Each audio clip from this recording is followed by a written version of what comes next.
കനത്ത മഴയെ തുടർന്ന് ഇലക്ട്രിക് കമ്പിയിലേക്ക് തെങ്ങ് വീണു. പുത്തൻപള്ളി കുഴപ്പുള്ളി റോഡിലേക്കാണ് പോസ്റ്റുകൾ മറിഞ്ഞു വീണത്.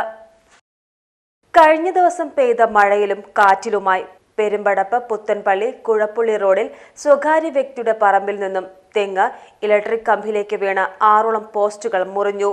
പുത്തൻപള്ളി കുഴപ്പുള്ളി റോഡിൽ ഗതാഗതം താൽക്കാലികമായി നിരോധിച്ചിരുന്നു.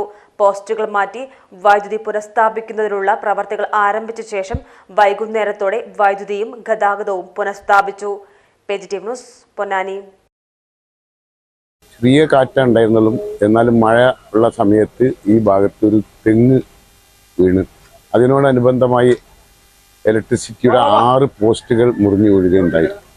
അങ്ങനെ മുറിഞ്ഞു വീണപ്പോൾ എല്ലാവരും പുത്തൻപള്ളി അടുത്തുള്ള ഒരു ചായക്കടയിൽ ഒരുപാട് പേരുണ്ടായിരുന്നു. ശബ്ദം കേട്ടു, അട്ടഹാസങ്ങൾ വരെ കേട്ടു. ഓടിപ്പോയി മഴയൊന്നും കണക്കിലെടുക്കാതെ.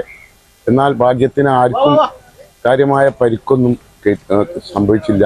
ഒരു വാഹനം, ഓട്ടോറിക്ഷ അതിൻ്റെ ഉള്ളിൽ പെടാൻ സാധ്യത ഉണ്ടായിരുന്നതിൻ്റെ ശബ്ദമാണ്, ഒച്ചപ്പാടാണ് കേട്ടിരുന്നത്. ഭാഗ്യത്തിന് ആർക്കും അപകടം ഒന്നും സംഭവിച്ചില്ല.